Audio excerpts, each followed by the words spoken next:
ครับสวัสดีครับพ่อแม่พี่น้องชาวจังหวัดนครศรีธรรมราชครับผมนายโสพลแก้วนายกเทศมนตรีตำบลกุนทะเลอำเภอลำสกาจังหวัดนครศรีธรรมราชอยากเชิญชวนพ่อแม่พี่น้องที่เคารพครับปีนี้ตั้งแต่วันที่10ถึงวันที่13สิงหาคมเทศบาลกุนทะเลนะครับได้จัดงานเบิกว่ากุนทะเลพบพี่น้องประชาชนจะเริ่มจะล่อง12สิงหาพระบรมราชชนนีพันปีร่วมเพื่อให้พี่น้องประชาชนทุกคนนะครับได้มาเที่ยวงานโดยเฉพาะอย่างยิ่งนะครับลงไม่ได้จัดมา2 ปีติดต่อสาเหตุเพราะว่าสถานการณ์นะครับโควิด-19 ปีนี้นะครับเพิ่มอีก1 คืนโดยเฉพาะอย่างยิ่งพี่น้องครับผมการันตีได้ว่าเทศบาลกุนทะเลของเราจัดงานทุกครั้งพี่น้องประชาชนทุกคนที่มาเร็วมีความประทับใจโดยเฉพาะคืนแรกพี่น้องครับเราก็จัดให้พี่น้องได้มีความสนุกสนานรำมุกเวียนครบกับคณะแปดทิศเด็กกระดำไม่ต้องตกใจพี่น้องครับเสียงหมาแปดทิศครับพอใจนักเลงอยู่แล้วแค่ผิดหวังไม่เห็นจะตายจะมาร้องไห้เสียใจก็เท่านั้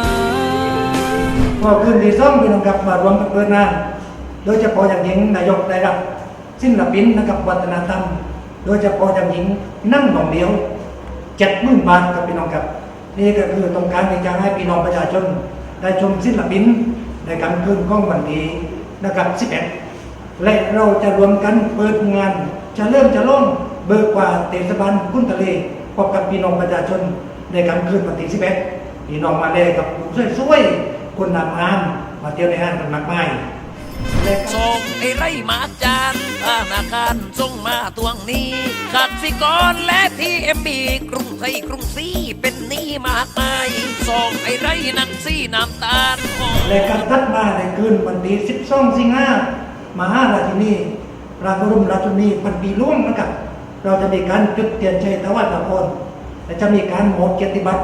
ให้กับแม่ดีเด่นนะครับทั้ง12 หมู่บ้านในค่ำคืนของวันที่12หลังจากเสร็จพิธีพี่น้องครับก็มีการแสดงจากโรงเรียนต่างๆในเขตเทศบาลตำบลกุนทะเลหลังจากนั้นพี่น้องสัตยาวไปเลยกับช่วงจมูกว่าพบกับศิลปินในดวงใจกับร่วมไกลกับงานนี้ลงใจเพราะว่างานปีโซ่ตรงนั้นในนุ๊กงานปีโซ่ในตรงนั้นในร้อยไม่ต้องตกใจนะครับต้องมองมาเที่ยวงานดูกว่านะครับสนุกสนานโรนปีนะครับไม่มีการทะเลาะวิวาทนี่เจงให้พี่น้องประชาชนสบายใจได้ทุกมากี่ทีแล้วน้องโดนเขาหลอกมากี่ครั้งยังไม่จำไม่ซาน้องจะไปรู้ได้ไงรักที่ให้หลอกจริงและแถมในคืนกับสำนักคืนวันที่13พี่น้องกับศิลปินมุมคนโคตรถึงหน้าตาไม่ดีแต่ฉันก็มีหัวใจของฉันให้เธอไปจนหมดชีวิตตอนนี้ก็มีแค่เธอเท่านั้นนี่ก็ไม่ว่ามาเป็นเด็กคุณเล่ไปอยู่สุราษฎร์ธานีปีนี้นายกกันรับมาให้อีก1 คืนรวมแล้ว4 คืน 4 วันครับในภาคกลางวันพี่น้องครับเราก็มีกิจกรรมเล่นเกมมีกิจกรรมต่างๆมากมายจับปลาในโคลงตามว่าจับปลาแล้วพี่น้องครับเอาไปไหนครับเอาไปบานครับไก่จับปลาโจรในตัวรู้ว่าครับเอาไปบานไปต้มซ้ำกำกับไปนี่ครับแต่ตีเก่งส้มเราต่างเราไปจับทุกปีสนุกทุกปีนะครับแล้วก็มีการแข่งพูดเปล่านะครับปอกเปล่าโดยเฉพาะอย่างยิ่งปีนี้เรามีกลุ่มอาชีพนะครับหลากหลายในการโดยเฉพาะเราจะมีนะครับซุ้มใต้โต๊ะเทคโนโลยีการเกษตรนะครับมารวมนี่กล้องแจ็คมาไม้นะครับบนเวทีพี่น้องครับโดยเฉพาะค่ำคืนที่เราเปิดงาน